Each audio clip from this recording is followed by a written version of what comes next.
Apa kabar sahabat debat? Tentunya selalu dalam berkelimpahan dan keharmonisan ya. Hanya butuh 5 detik saja untuk merubah hidup. Sebenarnya kita itu memiliki waktu ya, 5 detik.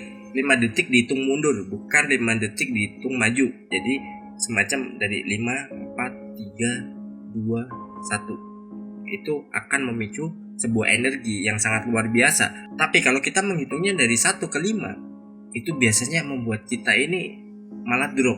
Yang ingin saya sampaikan di sini, bagaimana kita merubah hidup kita itu dalam 5 detik. Dan ini dilakukan konsisten setiap hari. Kenapa? Dalam sebuah riset, ya 5 detik ini bisa menjadi sabotase. Pertama ya, sabotase gimana? 5 detik pertama dalam hidup kita itu sebenarnya bisa menjadikan kita ini menghambat hidup kita sendiri atau apa yang sudah ingin kita gapai. Ini akan menjadi sabotase dan ini sudah ada risetnya. 5 detik itu berpengaruh dalam kehidupan dan nanti akan saya jelaskan ya. Jadi ikuti step-stepnya, jangan di skip videonya. 5 detik yang dapat merubah hidup itu bagaimana? Nah, nanti akan saya sampaikan di video ini juga. Jadi ada 5 detik itu menjadi apa, 5 detik menjadi apa. Tonton sampai habis videonya biar paham apa yang saya maksud. Kalau di skip-skip otomatis nggak akan masuk karena ini ada tahapannya ya. Yang pertama tadi, 5 detik bisa menjadi sabotase pada diri kita sendiri ya. Kita mau punya niatan apa, nanti akan ada sabotase yang itu membatalkannya dan itu menjadikan kita itu nggak jadi melakukan hal itu. Atau kita sudah merencanakan sesuatu, itu akan bisa merubah, itu akan bisa berubah itu dalam waktu 5 detik saja. Karena otak kita, pikiran kita ini memiliki peran penting dalam kehidupan kita dan 5 detik adalah penentunya. Yang kedua, 5 detik itu bisa merubah keputusan. Ya, yang tadinya kita mempersiapkan sesuatu nih, pengen menjalankan apa, misalkan memulai untuk buka usaha. Bisa jadi dalam 5 detik sebelum kita melakukan eksekusi, itu kita akan merubah keputusan. Aduh, nanti resikonya begini, enggak jadi mending nggak jadi usaha aja, cari kerja lagi aja. Nah, itu salah satu contohnya.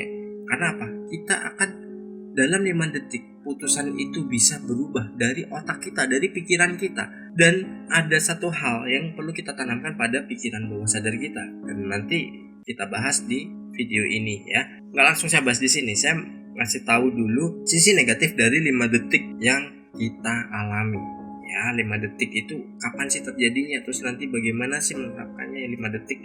Biar kita mendapatkan apa yang kita inginkan dan kita bisa merubah hidup kita. Dari yang tadinya biasa aja atau mungkin sedang terjatuh akan menjadi seseorang yang powerful. Kita bisa bangkit dengan penuh semangat.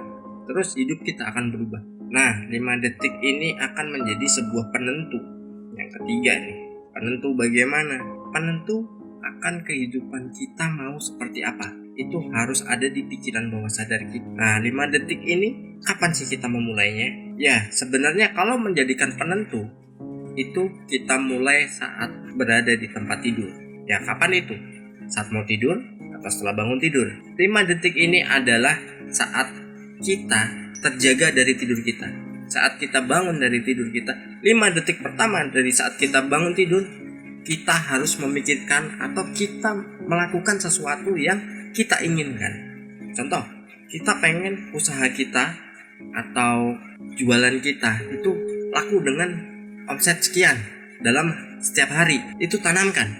Jadi 5 detik pertama langsung gas di situ dan lakukan saja kegiatannya dengan penuh semangat. Jadi setelah 5 detik kita lakukan itu, kita harus langsung memulainya. Jangan loyo-loyoan, nanti kita terserang lagi yang namanya 5 detik yang menjadi sabotase. Sangat mudah kan? 5 detik yang bisa merubah kehidupan kita selamanya. Ini dilakukan rutin setiap hari. Lakukan secara konsisten, 30 hari kita akan berubah. Serius. Meski itu perubahannya nggak langsung signifikan ya, tapi itu perubahannya pasti ada. Bertahap. Atau kalau memang pas hoki ya bisa langsung. Perubahannya sangat besar. Jadi tentukan kita mau apa, mau bagaimana hidup kita. 5 detik pertama saat kita bangun tidur langsung isikan dalam pikiran kita apa yang kita mau. lakukan secara konsisten. Karena di 5 detik ini kita menjadi seorang pengendali yang tadinya otomatis yang dikendalikan oleh pikiran kita harus menjadi pengendali otak kita. Kita adalah tuan dari diri kita sendiri. Kita tuan dari pikiran kita. Jangan dia yang menjadi autopilot, tapi kitalah yang menjadi pilotnya, kita yang mengendalikannya. Supaya apa? Ya supaya menjadi apa yang kita inginkan, apa yang kita mau, dan apa yang kita harapkan. Coba mulai 5 detik setiap hari mulai dari sekarang. Sukses berkelimpahan.